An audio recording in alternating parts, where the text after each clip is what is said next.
안녕하십니까. 거꾸로 투자하는 쇼킹 부동산입니다. 오늘 중요한 지표인 8월 소비자 물가 상승률이 발표가 됐습니다. 전년 동월 대비 5.7% 상승한 것으로 나왔습니다.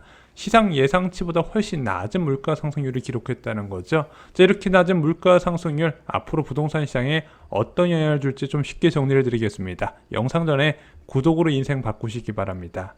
자, 수도권 아파트 시장 침체가 심상치 않습니다. 지금 어제 발표됐던 한국 부동산은 주간 아파트 가격 동향에서 수도권 아파트가 10년 만에 최대 하락을 기록했죠. 지금 서울 지역도 이제 고점 대비 30% 하락한 지역, 일반적으로 20% 하락하는 지역이 계속 나오고 있다는 부분입니다. 이렇게 집값이 크게 하락하는 부분 결국에는 급격한 금리 인상에 따른 결과라는 부분이죠. 공급은 늘어나고 수요는 줄어들고 있다는 겁니다. 자, 이런 무리한 금리 인상은요, 높은 물가 상승세 때문에 나왔다는 부분입니다. 이창용 총재가 여러 차례 강조를 했어요. 물가를 잡아야 더 큰 대가가 없다. 이것은 연준 제롬 파월 의장도 똑같이 했던 말입니다. 그래서 더 큰 물가 상승 압력으로 확대되기 이전에 금리를 위험 수준까지 올려서 빨리 경기를 식히고 물가를 잡겠다는 전략이죠.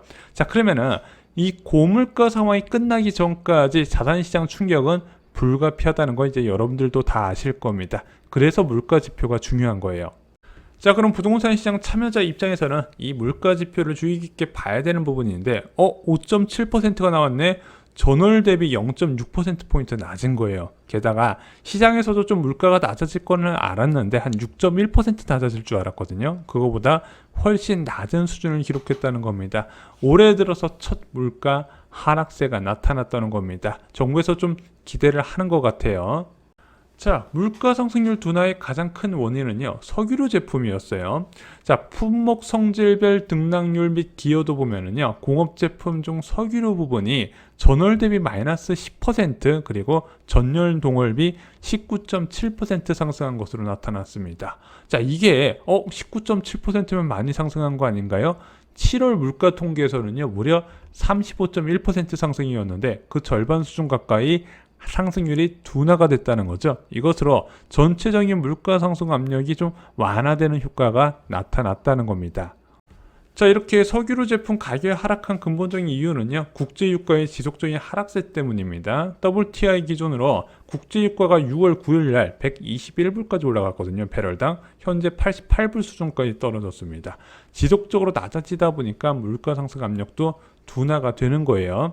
자, 그러다 보니까 국내에서 유통되는 휘발유 가격도 1,700원대 수준까지 하락을 했습니다. 지금 유류세 보조가 들어가다 보니까 1년 전 대비해서 큰 차이가 나타나지 않고 있다는 부분입니다. 자, 휘발유 가격이 이렇게 낮아지다 보니까 기대 인플레이션도 8개월 만에 하락을 해서 4.3%를 기록을 했었죠. 자, 물론 최근 원달러 환율이 치솟았어요. 1355원 수준까지 올라갔습니다. 지금도 그 수준에서 유지가 되고 있어요. 이렇게 원화 약세가 나타나게 되면 수입물가 상승 우려가 큰데, 일단 8월 지표에서는 국제유가 하락에 대한 효과가 더 크게 나타난 것으로 보여집니다. 근데 방심하면 안 되는 게, 지금 8월 말부터 이제 원달러 환율이 치솟았잖아요. 그러면 이제 계약을 이제 수입 물품을 계약하는 시점인 그것이 들어오는 9월부터는 물가 지표에 이런 원달러 환율이 영향을 줄 것으로 보여집니다. 그래서 제가 볼 때는 9월의 물가 지표는 소폭 올라갈 가능성도 있지 않나 이렇게 보고 있어요. 자, 일단 금리 인상 이제 멈추는 건가요? 현재 2.5%죠. 솔직히 이렇게까지 올라갈 거라고 아무도 예상 못했어요. 1년 만에 2%포인트 올랐거든요. 자, 불과 2020년 말만 하더라도요, 은행 1년 정기예금 금리가 0.8%예요. 근데 지금 3.4, 3.5%도 표현화되어 있죠. 돈의 가치가 4배 이상 올라갔다는 부분입니다. 그러다 보니까 위험자산, 주식이나 부동산, 그리고 코인에서 자금이 자꾸 빠져나가는 거예요.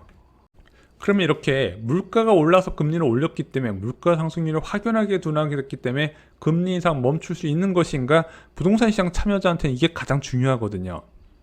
자, 근데 이 부분은 여러 차례 말씀을 드렸어요. 자, 한국은행에서는 물가 안정 목표제를 채택하고 있습니다. 물가 상승률이 전년 동기 대비 2% 수준에서 유지되는 것을 목표로 하고 있어요. 근데 이번에 발표된 게 5.7%잖아요. 여전히 한국은행의 목표 대비 높은 수준이기 때문에 지속적으로 금리를 올릴 수밖에 없다는 거죠. 그래서 연말까지 한국은행에서 기준금리를 3%까지 올릴 수 있다는 부분 합리적이라고 이창용 의원 총재가 답변도 했잖아요. 그 통화정책 경로는 유지될 거라고 보는 부분입니다.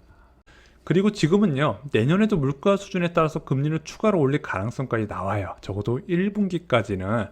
자, 지금 이창용 의원 총재의 발언을 종합해보면요, 물가 상승률이 4%대가 돼도 금리 인상 기조를 유지하겠다고 했거든요. 그럼 현재 5% 후반에서 다시 4%까지 낮아진더라도 여전히 한국은행의 목표 대비 높은 수준이기 때문에 금리는 지속적으로 올리겠다. 근데 지금 한국은행에서는 내년 초까지 5에서 6%대 이어질 수 있다고 보고 있고, 설사 이거보다 좀 낮다 하더라도 4%면은 금리를 올릴 것이다 이렇게 예상을 한다는 부분이죠. 그래서 내년 초까지 일단 금리 충격은 계속 이어질 거라고 보는 겁니다.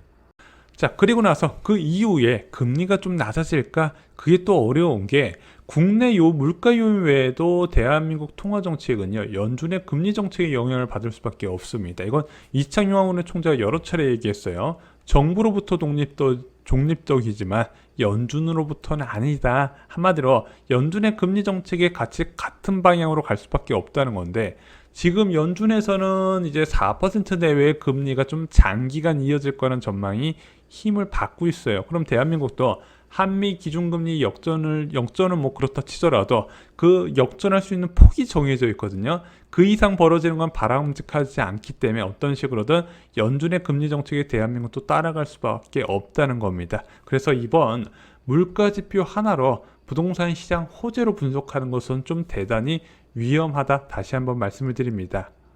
자, 그런데 물가지표 안에서도요, 방심하기 좀 어려운 부분이 있었습니다. 바로 근원 물가가 지속적인 상승세를 기록을 했다는 거예요.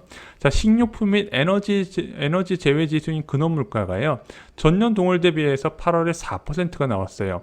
7월 대비 상승률이 확대가 됐다는 겁니다. 이런 근원 물가가 오르고 있다는 것은 물가 상승세의 지속성과 수요 측 인플레 압력이 가중되고 있다는 것을 확인시켜주는 내용이에요. 자, 왜 이 근원 물가는 오르고 있나요? 이게 원자재 가격이 오르게 되면 한 번에 이제 공산품이나 서비스 요금에 반영되기 아니라 시차를 두고 반영이 되거든요. 그래서 그것이 1년간 지속적으로 나타난다 말씀드렸는데 지금 그게 나타나고 있다는 뜻입니다. 자, 상황이 이러다 보니까 국제유가만 다시 뛰면 언제든지 6% 물가로 상승할 가능성이 있어요. 근데 어디로 튈지 예상이 불가능하다 부분이죠. 지금 국제유가가 좀 안정세가 있긴 하지만 이창용 의원 총재도 여러 차례 강조를 했어요. 이거 국제유가 뛰면 통화정책 기조 다시 바뀔 것이다. 왜? 물가가 뛰면 우리는 기계적으로 대응할 수밖에 없다는 부분이죠. 그래서 이런 불확실성 때문에 이창용 의원 총재도 장기 물가 전망에 대해서는 되게 조심스럽게 이야기하고 있어요. 자, 게다가 지금 국제유가가 워낙 다양한 변수가 작용을 하고 있습니다. 얼마 전까지 사우디에서 오펙 플러스와 협력해서 감산할 수 있겠다 이렇게 이야기했더니 국제유가가 껑충 뛰어올라서 95달러까지 올라갔다가 그 이후에 러시아에서 아니야 우리 감산 논의한 적 없다, 오히려 증산해야 된다 이런 얘기 나오니까 또 급락을 해요. 게다가 지금 중국에서 코로나19 봉쇄에 다시 나선다는 이야기가 나와요. 청두시에서 인구가 2100만 명인데 4일 동안 외출 금지와 PCR 검사한다고 밝히니까 또 국제유가가 폭삭 주저앉게 됩니다. 그래서 지금 80달러 수준으로 다시 하락한 요인들이 좀 강력하게 있는데 이게 또 앞으로 언제까지 유지될지 아무도 예상을 못하는 거예요. 당장 다음 달부터 미국의 에너지 비축유의 방출이 이제 끝이 나거든요. 그 이후에 또 어떻게 될지도 예상이 어려운 부분이 있기 때문입니다. 그래서 이 국제유가를 잘 보셔야 여러분들이 자산시장의 투자 타이밍과 그리고 빠지는 타이밍을 계산할 수 있다 여러 차례 말씀을 드렸죠. 자, 그리고 내년 3월부터는 이 기저효과도 사라진다 말씀드렸어요. 자, 소비자 물가 상승률을 1년 전 대비해서 비교를 해서 현재 고물가인지 저물가인지 판단을 하는데 그럼 당연히 1년 전 국제유가 수준도 중요하잖아요. 지금 고물가가 나오는 전 근본적인 원인 이유 중 하나가 현재는 60달러 수준대의 시기와 비교를 하고 있기 때문에 고물가가 나와서 전체적인 물가 상승 압력이 확산되는데, 문제는 내년 3월부터는 100달러대 수준과 비교를 할 수밖에 없네. 근데 만약에 내년 3월에도 현재의 국제유가 수준이 비교되면 오히려 국제유가, 석유류 제품이 마이너스를 기록하면서 전체적인 물가 상승 압력을 크게 완화시킬 가능성이 있더라. 그래서 저는 이제 이런 고물가가요, 앞으로 이제 계속해서 서서히 낮아지지 않을까, 특히 내년 3월부터는 눈에 띄게 낮아지는 모습이 나타나지 않을까 여러 차례 말씀을 드렸습니다. 국제유가가 뭐 140불, 150불까지 치솟지 않는다면요. 자, 그리고 내년에는요, 시장과 연준이 크게 기싸움을 할 것으로 보여요.